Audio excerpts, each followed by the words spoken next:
तार्किक एवं विश्लेषणात्मक चिंतन, रीजनिंग एंड एनालिटिकल एबिलिटी, इसके क्वेश्चन सॉल्व करेंगे।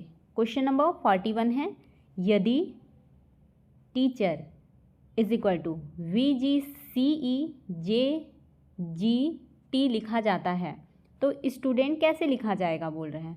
तो सबसे पहले हम यहाँ पे क्या समझेंगे, टीचर को इस फॉर्म में किस प्रकार से लिखा गया है। तो टी है, टी को क्या लिखा गया है, V लिखा गया है, और E को लिखा गया है G थोड़ा छोटा छोटा लिखते हैं। टी को क्या लिखा गया है, V, E को लिखा गया है G, फिर है A को क्या लिखा गया है, C लिखा गया है, तीसरे नंबर पे C है, फिर C के प्लेस पे क्या लिखा गया है, E, C, और H के प्लेस पे G है। तो ये कैसे लिखा हुआ है, टी के बाद क्या आता है, U, फिर भी आता है, तो यहाँ पे +2 हुआ, +2। E के बाद F G, यहाँ पे भी +2 है। A के बाद B C +2, मतलब ये सब +2 है। C के बाद E भी +2 है, H के बाद J लिखा है, ये भी +2 है, E के बाद G +2, और R के बाद T लिखा हुआ है, R के बाद ST +2, मतलब सारे +2 के फॉर्म में लिखे हुए हैं। तो इसी प्रकार से क्या करेंगे, हम स्टूडेंट को भी लिख लेते हैं, S, T के बाद U +2, T के प्लेस पे क्या आएगा, V आएगा, U के प्लेस पे U के बाद क्या आता है, V, फिर W, तो यहाँ पे W ले लेंगे, STUD, D का +2 क्या हो जाएगा, EF हो जाएगा, F, फिर है E का क्या है, E का G, N के बाद क्या आता है, OP, +2 करेंगे तो P लेंगे, फिर T है तो T का यहाँ पे V हो जाएगा। इस प्रकार से क्या हो गया, UVWF, GPV। तो यहाँ पे ऑप्शन नंबर A में जो लिखा हुआ है वो सही है, ये क्या है, सही आंसर है। स्टूडेंट को कैसे लिखा जाएगा, UVWFGPV, इस फॉर्म में लिखेंगे। यहाँ पे बस इसको समझना है, उसके बाद जैसे यहाँ पे लिखे हैं उसी प्रकार से इसको भी लिखना है। राइट आंसर है ऑप्शन नंबर A। नेक्स्ट देखते हैं, अभी थोड़ा समय लेकर समझ रहे हैं, आप लोग को एक बार समझ आ जाएगा, फिर बहुत ही आसानी से सॉल्व कर सकते हैं। क्वेश्चन नंबर 42 है, श्रृंखला को पूरा कीजिए। 3, 8, 15, 24, 35 दिया हुआ है, इस श्रृंखला को पूरा करना है। तो इसमें सबसे पहले क्या देखेंगे हम, इसमें क्या अंतर है, कैसे लिखा गया है इसको, उसके बाद नेक्स्ट क्या होगा वो जान जाएंगे। तो पहले यहाँ पे 8 - 3 किए तो क्या आ गया, 5, फिर 8 - 3 किए हैं, फिर 15 - 8 करते हैं, 15 - 8 क्या आएगा, यहाँ पे 15 में 8 घटाएंगे तो कितना बचेगा, 7, फिर 24 में 15 घटाते हैं, 24 - 15 क्या हो जाएगा, 24 में 15 घटाएंगे तो 25 में 15 10, 9 बचेगा। फिर यहाँ पे 35 में 24 घटाते हैं, 35 - 24 क्या आ गया, यहाँ पे 11। तो इसको देख के क्या समझ में आ रहा है, यहाँ 5 है, 7 है, 9 है, 11 है, ठीक है। सब में 2 की वृद्धि हुई है। 5 में 2 जोड़ेंगे तो 7 आ जाएगा, 7 में 2 जोड़ेंगे तो 9 आ जाएगा, 9 में 2 जोड़ने से क्या आएगा, 11। तो उसी प्रकार नेक्स्ट क्या कर सकते हैं, 11 में 2 जोड़ेंगे तो क्या आएगा, 11 में 2 जोड़ने से क्या आएगा, 13 आएगा। तो यहाँ एक इससे पता चल गया। और नेक्स्ट कैसे पता कर सकते हैं, इसी को देखते हैं, 2 नहीं देखेंगे। यहाँ पे 13 आ गया, नहीं तो कन्फ्यूज़न हो जाएगा एक साथ डबल देखने से। 13 आया, +2 किए तो अब यहाँ पे क्या करेंगे, 35 में 13 जोड़ने से यहाँ पे जो आना चाहिए क्वेश्चन मार्क के प्लेस पे वो आ जाएगा। तो 35 + 13 करते हैं, कितना आ जाएगा, 35 में 13 जोड़ने से आएगा 48, तो यहाँ पे क्या होगा 48। अब इसको चेक करने के लिए क्या कर सकते हैं, सब में क्या किए हैं, दूसरे संख्या से पहले को घटाए हैं, तो 48 में 35 घटाते हैं, क्या आना चाहिए 13 आना चाहिए। 48 माइनस 13 35, यहाँ पे 35 इज इक्वल टू 13। तो यहाँ पे क्या आ जाएगा 48, किस में दिया है, ऑप्शन नंबर बी में, ये क्या है राइट आंसर है। 3, 8, 15, 24, 35, यहाँ पे क्या आएगा 48। क्वेश्चन नंबर 43 है, यदि DOG डॉग को क्या लिखा गया है 26, CAT कैट को क्या लिखा गया है 24, तो COW काऊ को क्या लिखा जाएगा बोल रहे हैं। तो पहले देखते हैं डॉग, इसको किस फॉर्म में लिखा गया है, A = 1 होता है, B = 2, मतलब ABCD लाइन से क्रम देखते हैं और उसका 1 2 3 4 लेते हैं। तो यहाँ पे C = 3, ये पूरा Z तक जाएगा, Z = 26 होगा। तो इस प्रकार से D कौन से नंबर पे है, चौथे नंबर पे, तो 4। फिर है O कौन से नंबर पे है, O 15 नंबर पे आता है 15, ठीक है, और G आता है 7 नंबर पे। तो इन सबको प्लस करेंगे तो क्या आएगा 26, जो कि यहाँ पे दिया हुआ है। उसी प्रकार कैट का भी करेंगे तो C आता है तीसरे नंबर पे, फिर C के बाद A पहले नंबर पे आता है, और T कितने नंबर पे आता है, T आता है 20 नंबर पे। तो 20 और 23 और 1 24, यहाँ पे 24 आ गया, यहाँ पे 24 दिया हुआ है। तो इसी प्रकार सेम काऊ का भी निकाल लेंगे। C कौन से प्लेस पे आता है, तीसरे नंबर पे, O आता है 15 नंबर पे, और W कितने नंबर पे आता है, W लास्ट से 4, मतलब कि 23 नंबर पे, ठीक है। अब इसको प्लस कर देते हैं, इसको प्लस करने पे कितना आएगा 23 15 फिर +3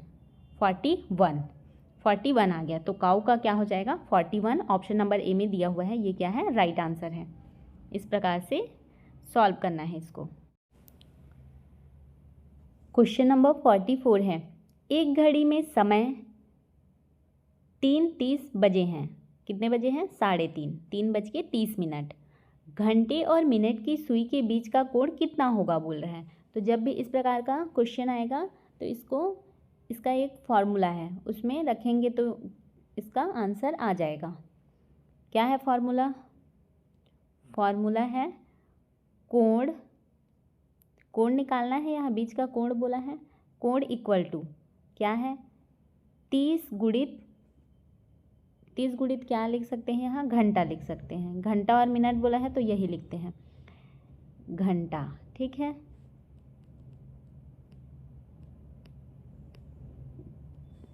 तीस गुणित घंटा माइनस क्या करना है 5.5 मिनट, ये मिनट है, m को मिनट, ठीक है। इस फॉर्मूला में रखेंगे, यहाँ पे समय दिया हुआ है तो क्या करेंगे 30 गुणित कितना दिया है 3 दिया हुआ है, 3 घंटा है, ये 3 बजा है, मतलब गुणित 3 करेंगे, फिर माइनस 5.5 मिनट कितना है, ये मिनट होता है, तो मिनट क्या है, मिनट भी 30 है, तो यहाँ पे क्या करेंगे गुणित 30, ठीक, ये हो गया। 30 गुणित 3 करेंगे तो कितना आएगा, 3 3 9 0, 90 आएगा, माइनस इसको करेंगे 5.5 गुणित 30 करेंगे तो कितना आ जाएगा 165, ठीक है। अब 90 में 165 जाएगा तो कितना बचेगा, ये सब में मॉड लगा हुआ है, कितना आएगा 75, तो कितना आ गया दोनों के बीच का कोण 75। इस प्रकार से निकालना है, इसको याद रखना है तब निकाल सकते हैं आसानी से। तो इसका राइट आंसर क्या हो गया, ऑप्शन नंबर ए 75। सिंपल सा है, 3 है तो इसको 30 से गुणा करना है, 3 गुणित 30, ठीक है। 30 से यहाँ पे 4 रहेगा तो 4 गुणित 30 करेंगे, ये याद रखना है। और फिर माइनस 5.5 और जितना मिनट रहेगा उसको गुणा कर देंगे, अगर यहाँ पे 40 रहता तो 5.5 गुणित 40, ये उस फॉर्मूला को याद रखना है, उसी के हेल्प से इसका आंसर आएगा। नेक्स्ट क्वेश्चन है यदि किसी कूट भाषा में PEN = QFO लिखा हुआ है तो BOO के बुक का कूट क्या होगा बोल रहे हैं। इसको कैसे सॉल्व करेंगे, इसको सॉल्व करते हैं। PEN = क्या लिखा है, Q लिखा है, QFO मतलब P के बाद क्या आता है, P के बाद Q आता है, जस्ट बाद E के बाद F आता है, EF, N के बाद O आता है, तो एक लेटर +1 लिखा हुआ है, ठीक है। तो यहाँ पे उसी प्रकार क्या कर लेंगे, बुक का BOO की, ठीक है। B के बाद क्या आता है, B के बाद आता है C, O के बाद क्या आता है, O के बाद यहाँ पे O के बाद NOP आता है, O के बाद P, तो यहाँ पे दोनों प्लेस पे P हो जाएगा। और क्या दिया हुआ है, K के बाद आता है L, तो यहाँ पे L हो जाएगा। CPPL किस में है, ऑप्शन नंबर ए में CPPL, तो बुक का कूट क्या हो जाएगा, CPPL। +1 दिया हुआ है यहाँ पे, सभी में +1 लेना है। क्वेश्चन नंबर 46 है, निम्नलिखित में विषम ऑड वन आउट चुने बोल रहे हैं। इसमें से विषम त्रिभुज, वर्ग, वृत्त और आयत दिया हुआ है, तो इसमें से सबसे अलग कौन सा है, विषम पूछा है। त्रिभुज क्या है, त्रिभुज 3 भुजा होता है इसमें, ठीक है। वर्ग, ये वर्ग है, वृत्त है, ये वृत्त है, आयत, ठीक है। तो इसमें से सबसे अलग कौन सा है, सब में भुजा है, किस में नहीं है, वृत्त में, तो इसमें से ऑड कौन सा हो जाएगा, वृत्त, option number C. Question number 47 है, श्रृंखला को पूरा कीजिए। ADGJM नेक्स्ट क्या होगा बोल रहे हैं, तो इसको कैसे सॉल्व किए हैं। ए दिया हुआ है, फिर D मतलब कि +3 है, A के बाद क्या आता है BC, B और C को छोड़ के सीधा क्या दिया है, D दिया है, ठीक है, मतलब +3 है ये। नेक्स्ट देखते हैं, D के बाद क्या दिया है, D के बाद G, तो D के बाद EFG, यहाँ पे भी +3 है। G के बाद J है, G के बाद क्या आता है HIJ, ठीक है, तो यहाँ J दिया हुआ है, मतलब कि यहाँ पे भी +3 है। J के बाद M, J के बाद क्या आता है KLM, मतलब +3, ठीक है। अब M के बाद क्या करेंगे, M के बाद भी +3 करेंगे, तो M के बाद NO को छोड़ के P, +3 मतलब P, ठीक है। तो यहाँ पे क्या आ जाएगा, P आ जाएगा। ऑप्शन नंबर बी क्या है, राइट आंसर है P। इस प्रकार से लेना है। A के बाद D दिया है मतलब +3, D के बाद G +3, G के बाद J +3, J के बाद M +3, तो M के बाद +3 करेंगे तो क्या आ जाएगा, P आ जाएगा। तो इस प्रकार से इसका राइट आंसर क्या हो गया, option number B P। Question number 48 है, यदि सभी गुलाब फूल हैं, सभी गुलाब जितने भी गुलाब हैं वो क्या हैं, फूल हैं बोल रहे हैं, तथा कुछ फूल सुगंधित हैं, कुछ फूल सुगंधित हैं, तो सही निष्कर्ष क्या होगा बोल रहे हैं।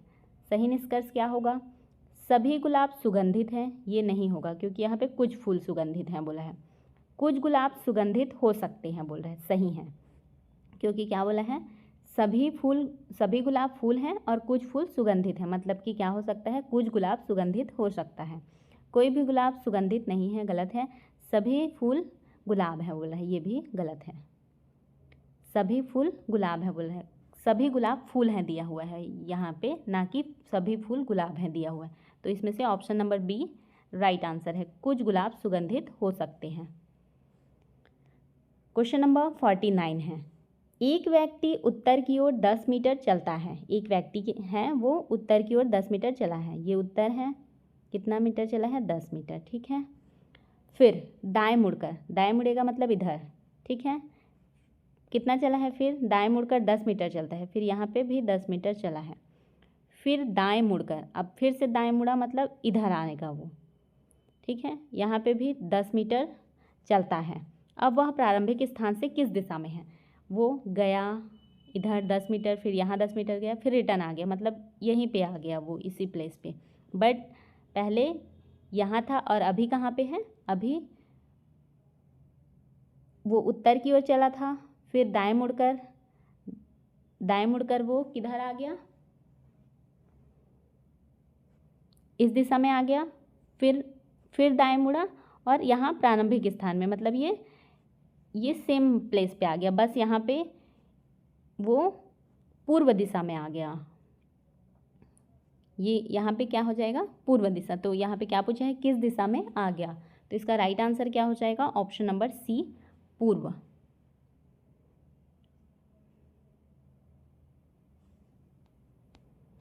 क्वेश्चन नंबर 50 है, यदि a = 1, b = 2, c = 3 है तो LOGIC का मान होगा बोल रहे हैं। तो सिंपल है, निकाल लेते हैं। L कितने नंबर पे आता है, L आता है 12 नंबर पे, ठीक है। O कितने नंबर पे आता है, O का 15, याद रखना, ये बहुत बार हर क्वेश्चन में O रहता ही है, 15। फिर G, याद तो सभी को रखना है, अगर याद नहीं है तो एक बार इसको लिख लेना, a = 1, b = 2, c ऐसे करके Z तक लिख सकते हैं, उससे क्या होगा, मिस्टेक नहीं होगा। फिर G कौन से नंबर पे आता है, G आता है 7 नंबर पे। G कितने नंबर पे आता है, 7, G = 7 लिखते हैं। फिर I आता है, I कितने नंबर पे आएगा,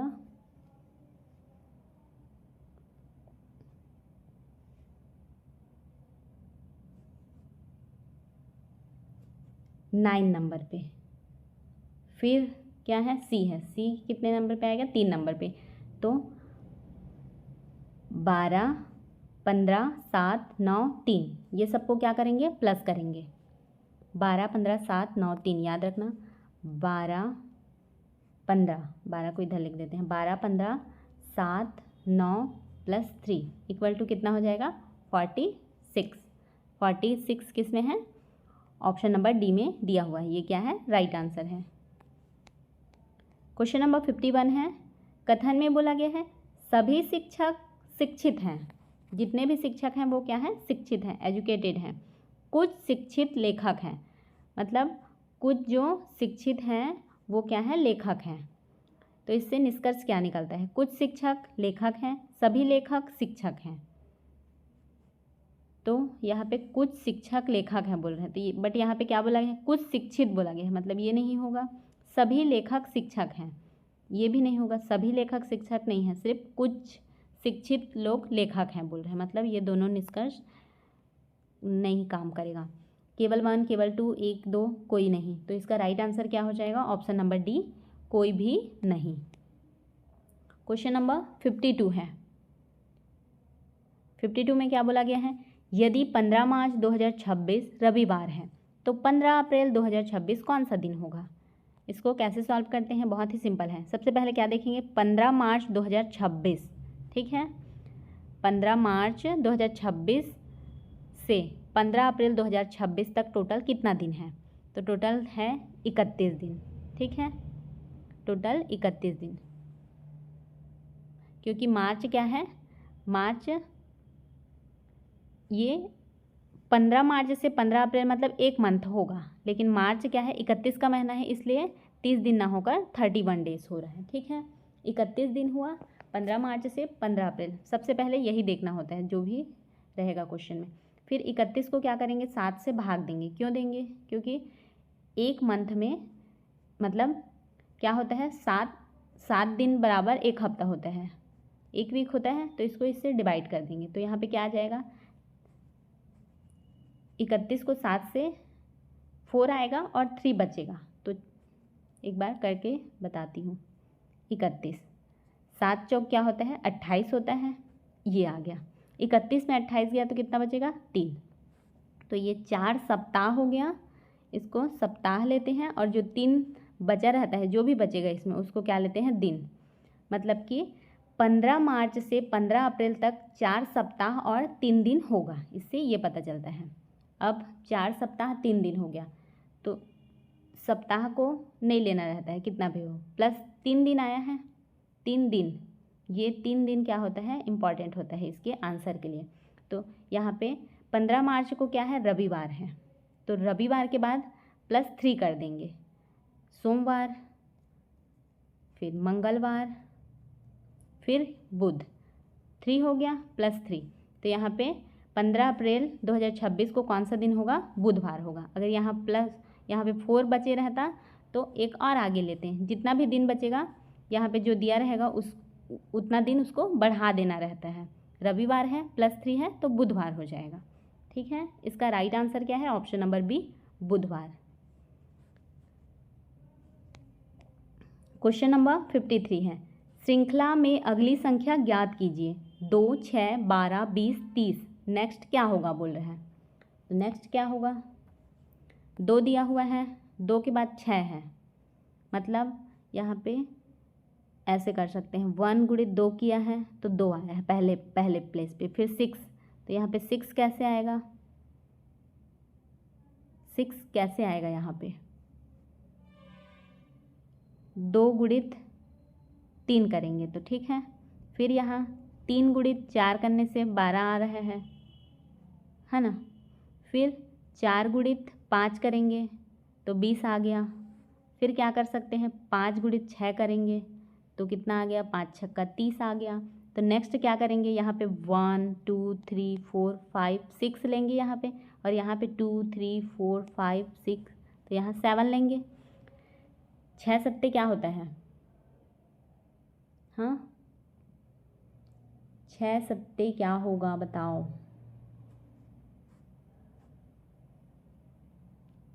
42। तो यहाँ पे 42 आ गया, इस प्रकार से निकाल सकते हैं। ठीक है, 42 किस में दिया हुआ है,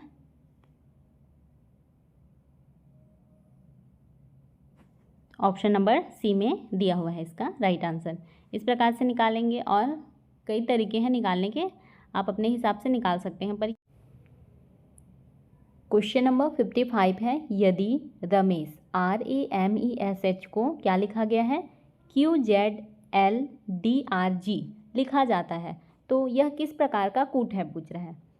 तो किस प्रकार का कूट है, R को क्या लिखा गया है, Q, मतलब कि R के जस्ट पहले क्या आता है, Q आता है, रिवर्स में लिखा हुआ है, R का Q लिखा हुआ है। ठीक है, A को क्या लिखा है, Z। ए के तो पहले कुछ नहीं आता, बट अगर सबसे लास्ट में Z आता है, मतलब उसको रिवर्स में लेना है, तो रिवर्स पीछे जाएंगे तो Z ही आएगा। फिर M का L लिखा है, तो L के बाद M आता है, मतलब A भी -1 लिखा हुआ है रिवर्स में। M एक पीछे, जस्ट एक पीछे वाला लेटर को लिख रहे हैं, M का L है। उसी प्रकार E का D है, तो D के बाद E आता है, R के बाद S आता है, G के बाद H आता है, मतलब एक लेटर पीछे को लिखा गया है। तो इसका मतलब क्या है, प्रत्येक अक्षर +1 है, प्रत्येक अक्षर -1 है। वैकल्पिक और उल्टा क्रम, उल्टा क्रम नहीं बोल सकते, इसको क्या बोलेंगे, प्रत्येक अक्षर -1 बोलेंगे, क्योंकि एक कम है। ठीक है, एक जस्ट पीछे का लिखा हुआ है। ऑप्शन नंबर 20 का राइट आंसर है। नेक्स्ट क्वेश्चन है, निम्न कथनों पर विचार कीजिए बोल रहा है। पहला कथन क्या है, प्रत्येक वर्ग एक आयत है, प्रत्येक वर्ग एक आयत है बोल रहे हैं। इसकी चारों भुजाएं बराबर होती हैं वर्ग की, और आयत का क्या होता है, आमने सामने की भुजा बराबर होती है। ठीक है, तो इसको प्रत्येक वर्ग एक आयत है बोल सकते हैं। प्रत्येक आयत एक वर्ग है, प्रत्येक आयत एक वर्ग है ऐसा नहीं हो सकता, क्योंकि इसकी चारों भुजाएं बराबर होती हैं वर्ग की। तो पहला कथन सही है, दूसरा सही नहीं है, तो इसमें सही विकल्प चुनिए बोल रहे हैं। तो सही विकल्प क्या हो जाएगा, केवल एक सही है, दोनों सही नहीं है। ठीक है, ऑप्शन नंबर ए इसका राइट आंसर है। नेक्स्ट क्वेश्चन क्या है, यदि 7 व्यक्ति किसी कार्य को 12 दिन में पूरा करते हैं, 7 व्यक्ति किसी कार्य को कितने दिन में पूरा करते हैं, 12 दिन में, तो वही कार्य 14 व्यक्ति कितने दिन में पूरा करेंगे बोल रहे हैं। तो इसको, इस प्रकार के क्वेश्चन को कैसे सॉल्व करते हैं, 7 व्यक्ति हैं और 12 दिन में कंप्लीट कर रहे हैं, तो जबकि 14 व्यक्ति रहेंगे तो कितने दिन में पूरा करेंगे। तो इसको क्या करते हैं, मतलब इसका फॉर्मूला पहले बता देती हूँ। फॉर्मूला क्या है, व्यक्ति, ठीक है, व्यक्ति, यहाँ पे व्यक्ति दिया हुआ है तो व्यक्ति लिखते हैं, व्यक्ति गुणित क्या करेंगे, दिन करेंगे। व्यक्ति और दिन दिया है, बराबर यहाँ कांस्टेंट, ठीक है, सी लिख देते हैं। तो कितने व्यक्ति हैं 7, गुणित कितने दिन में कार्य कर रहे हैं 12 दिन, बराबर 14 गुणित क्या हो जाएगा यहाँ पे, ठीक है, 14 व्यक्ति कितने दिन में पूरा करेंगे, दिन नहीं दिया है, ये निकालना है हमको। तो क्या करेंगे, 12 सत्ते कितना होता है 84, 84 बराबर 14 गुणित क्वेश्चन मार्क है। तो अब हमको क्वेश्चन मार्क निकालना है, तो question mark is equal to लिखते हैं, क्वेश्चन मार्क इक्वल टू क्या हो जाएगा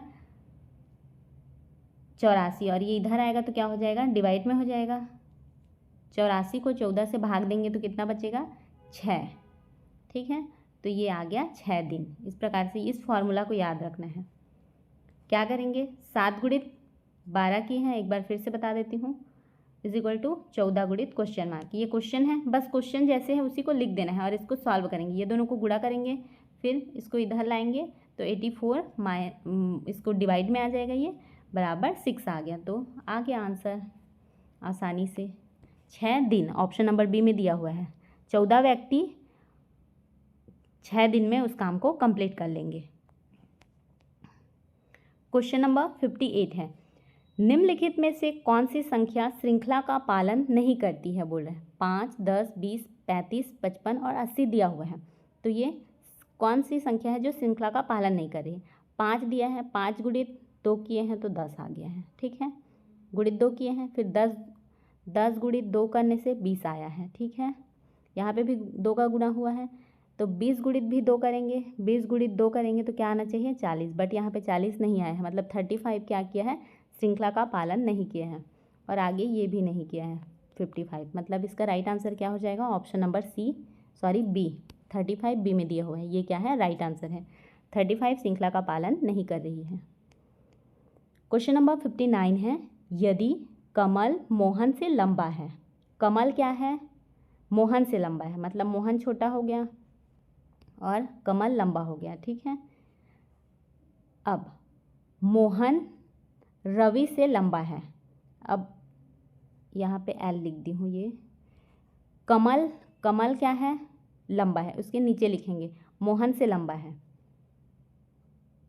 मोहन से लंबा है, ठीक है।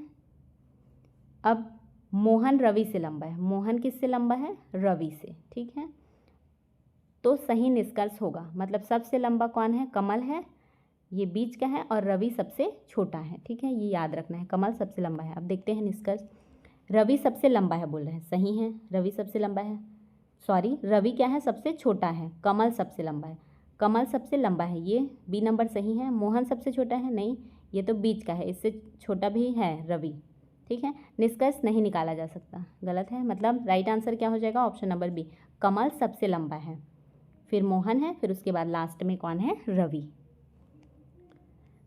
क्वेश्चन नंबर 60 है, एक कक्षा में 40 विद्यार्थी हैं, कितने विद्यार्थी हैं 40, उनमें से 25 हिंदी, 18 अंग्रेजी तथा 8 दोनों विषय पढ़ते हैं। 40 विद्यार्थी हैं, उनमें से 25 स्टूडेंट क्या पढ़ते हैं हिंदी और 18 अंग्रेजी तथा 8 विद्यार्थी हैं जो दोनों विषय को पढ़ते हैं। केवल हिंदी पढ़ने वाले विद्यार्थियों की संख्या कितनी है बोल रहे हैं।